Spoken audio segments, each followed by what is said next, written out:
our hands. You can take care of him for us, right? He's being a real pain in the neck. I don't want to deal with him anymore. I've had it. Huh? What do you mean? You want me to take him in? Why? Well, you know how it is. It's costing me an arm and a leg to look after him. It's a real nuisance. And he gives me attitude all the time. He thinks he can order me around just because he's in a wheelchair. I'm so over it. So can you take him? Abby, you are his only daughter, aren't you? I know it can be difficult to take care of the elderly, but he's still your dad, right? And you're asking me to take care of him for you? You're not just trying to get rid of him, are you? I never said that. I said I wanted you to take care of him. You make it sound like I'm trying to do something terrible. I want you to look after him is all. So can you take him or what? Well, it might be a little difficult, actually. We're really struggling financially.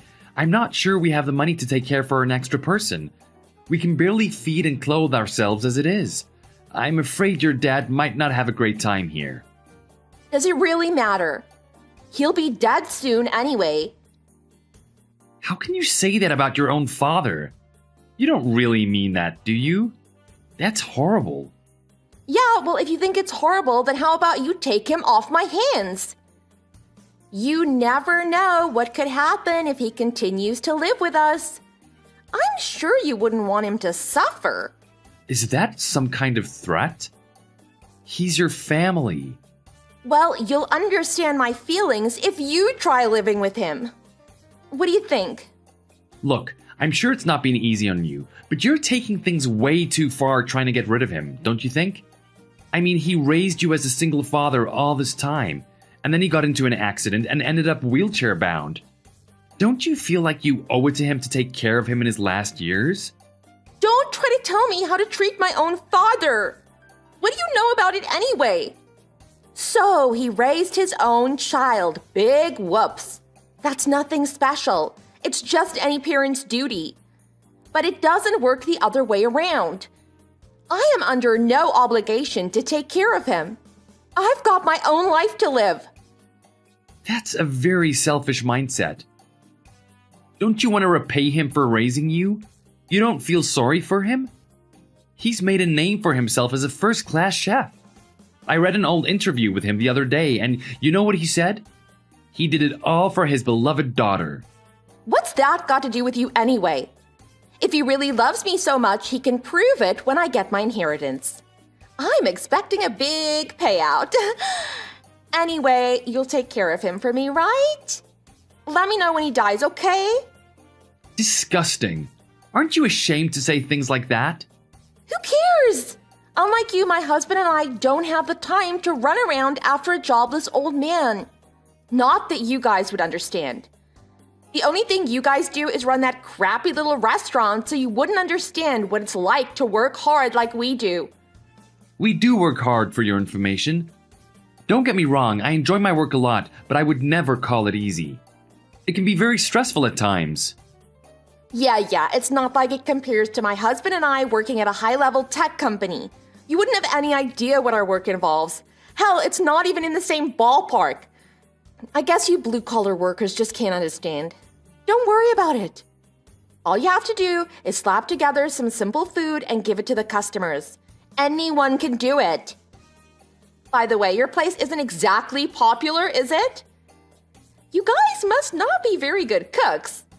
I'd look for another job I'm actually cut out for if I was you. I know we don't bring in a lot of money, and I know we have some room to improve in some places, but both of us have devoted our lives to this job. I won't put up with you making fun of it. Well, you should have plenty of things to talk about with my dad, since he used to be a chef too. Hell, maybe he could teach you how to cook for real. Not that he does a lot of cooking himself. Ever since he got into the accident and ended up in that wheelchair. Ugh, now he's just useless old meat. Oh, I know! Why don't you use him in one of your recipes? It might sell pretty well, huh? I never thought you were this kind of person, Abby. What does Michael think of all of this? Doesn't he have something to say to you about it? Oh yeah, I haven't said anything to him yet. I'm gonna tell him myself, so leave it to me. Got it? I don't need your interference. Shouldn't you consult your husband about these kinds of matters first? Nah, he's a big softie, so he might be against it if I told him. He actually feels sorry for my dad. But you understand, right? You know you can't leave the old man in this situation, right? You feel like you need to do something to help him, don't you? I do feel that way. Fine then, you win. I'll take care of him for you. When can you bring him here?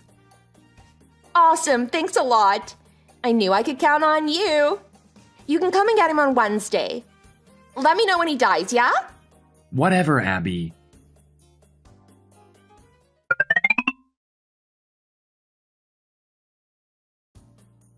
I'm on my way to pick you up. I'll be there around lunchtime if that's okay. Okay, thank you. Sorry you have to move all my stuff over for me. I wish I could help, but... Don't even worry about it. It's no trouble at all, really. Happy to do it. It would be a waste of money to hire a moving van, and we have enough space in the back of our car anyway. I'm pretty frugal, by the way. I hope you're not expecting a luxurious lifestyle. And the building is pretty old and run down. You might find it pretty bare bones. Oh, that's not a problem. I prefer to live a simple life.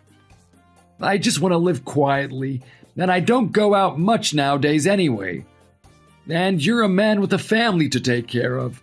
It makes sense that you've learned to be economical. Well, I suppose so. But are you actually alright taking care of an old man like me? I don't want you to think of me as a burden, and I try to be as independent as I can, but the fact of the matter is, there are a lot of things that I do need help with. I've been looking for jobs that a disabled older man can do, but I've had no luck so far, unfortunately. Well, in that case, I have a favor to ask of you. But please don't feel pressured to say yes. Well, what can I do for you? Would you consider working at our family restaurant? I'm not so sure about that. My wheelchair might get in the way of people trying to get around the kitchen, and it's not like I can cook or anything the way I am. I don't think I can be much of a help. If anything, I'd be more of a nuisance. We're planning on having the kitchen remodeled. I've always thought it was too cramped in there anyway. We'll be closing up the restaurant while the renovations are happening. So if you would like, we could have it redone to make it wheelchair accessible, so that you'd be able to cook in there. No, Andrew, you don't need to go to those lengths for me. I'm a huge fan of your cooking, sir. I can't even count how many times I went to eat at your restaurant. Of course, I'm doing my best as a chef, but I'm still far away from your level. It would be an honor if you would be interested in cooking at our diner. Are you sure? I'm very flattered at your offer. It's incredibly kind of you, but the restaurant is your baby after all. So you need to be the one who cooks the food there. Yes, I can see what you mean. I know it may not be a famous restaurant or anything like that, but you have plenty of regulars, don't you? Those customers enjoy your cooking. They want to eat your food. That's why they keep coming back. Well, yes, you're right, of course. If you don't mind me saying, I can't agree with your way of thinking. Asking someone else to cook for you just because your restaurant isn't as popular as you would like? It would be a betrayal to your loyal customers. Are you just aiming to make money? Are you looking to outsource everything one day? No, nothing like that. I want to continue to be a chef, and if I can, I'd like to be first-rate someday. Well, in that case, you can't leave the cooking in someone else's hands. That won't get you any closer to your dream. You must seize victory with your own hands. Thank you. I think I needed to hear that. I lost sight of what was important to me. My head is clear now. I'll continue to do my best to improve my cooking more and more, and I'll surpass the customers' expectations. Oh, I'm glad to hear it. If there's any guidance I can give you, though, I'd be happy to help out. I'm sorry to give you a hard time like that, even though you've so kindly offered to take me in. Not at all. Thank you for opening my eyes. And yes, please offer me your guidance. I'm willing to do whatever it takes. Great. I'll do anything I can to help out. Besides cooking, of course.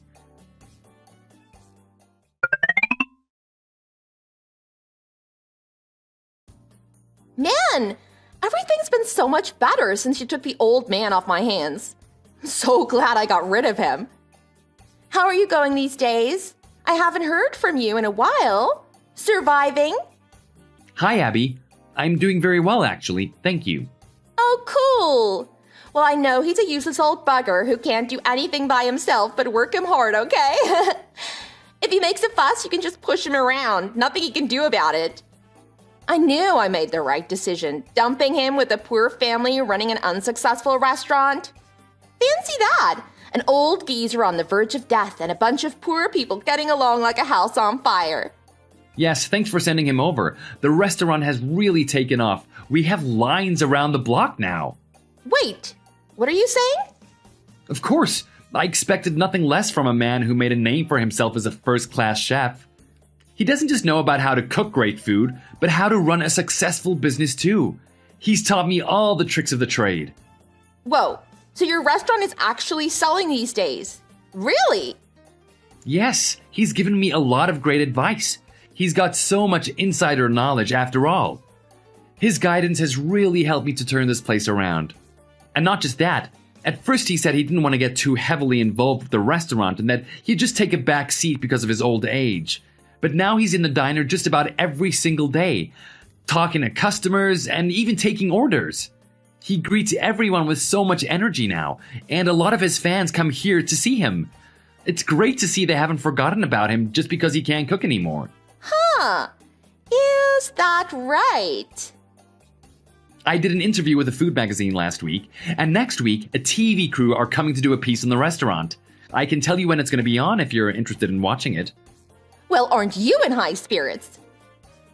Of course I'm in high spirits. The restaurant is finally on track, thanks to your father. Everything's been going great. I can't believe you got that rundown little place off the ground. Anyway, people like me and Michael wouldn't go to a shack like yours in the first place. Fair enough. If that's how you feel, you can stick with your restaurants for the wealthy. I just really appreciate all the customers that come to eat at our place. That's all. Oh, I see. So it's just a place for poor people to huddle together and complain about their circumstances, huh? Well, whatever. Michael and I were planning to go to a first-class French restaurant later this week. Your customers wouldn't be able to afford it. Oh, Michael's eating here at our place right now, actually. Huh? You're kidding me. I've been chatting with him recently, and it seems like he didn't even know that you threw your father out of the house because you didn't want to take care of him. He thought he'd left you guys out of his own free will in order to help out at the restaurant.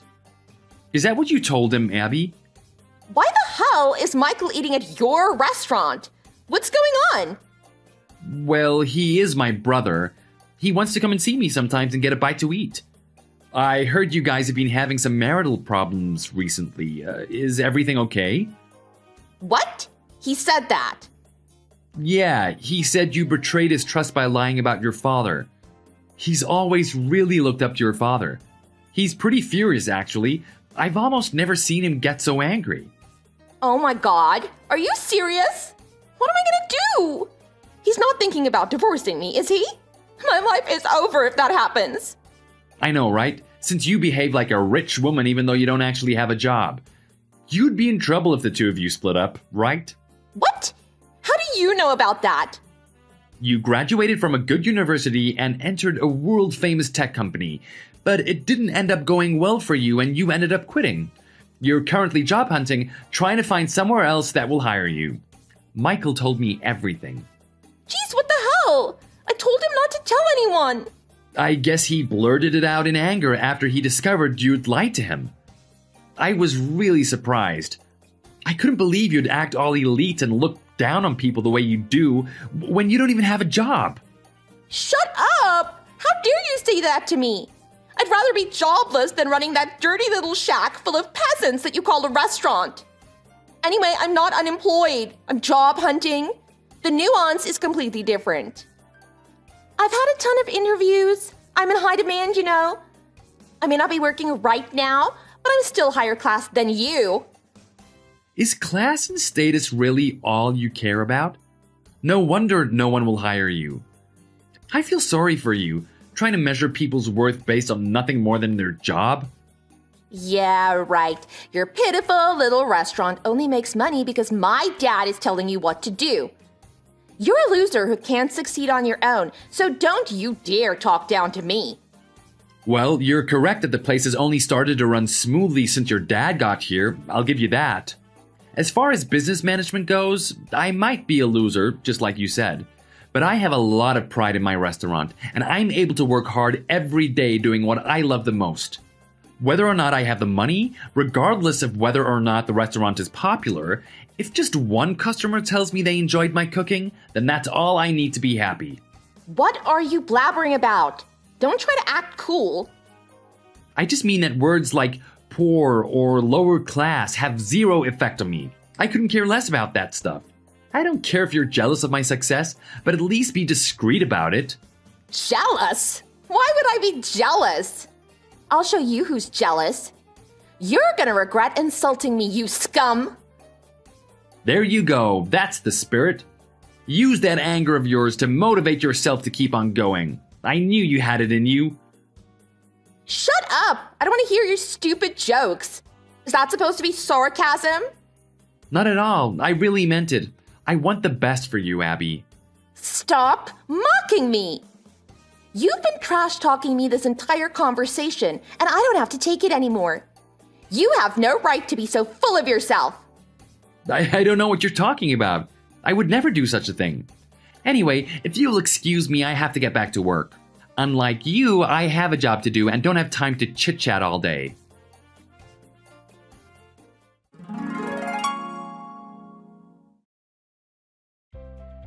After that, Abby lost her temper and came to our restaurant directly to verbally abuse everyone there. Her words were incoherent and incomprehensible. She was completely out of control as a result of her bruised pride. Although the police came and arrested her almost immediately, I'm very sorry that my customers had to experience something like that. Having realized what kind of person his wife really was, Michael decided to divorce Abby shortly after that incident. They're living separately these days. I worried that she might come back to the restaurant and cause another incident after getting out of jail, but fortunately she didn't. I heard she moved out to the remote countryside, and I haven't heard from her since. I guess she must have used up all her energy the first time she was arrested. I'm sure it was a tough decision for her, having always dreamed about a high-flying career in the big city, but when I think about the way she treated Brandon, I just can't feel any sympathy for her.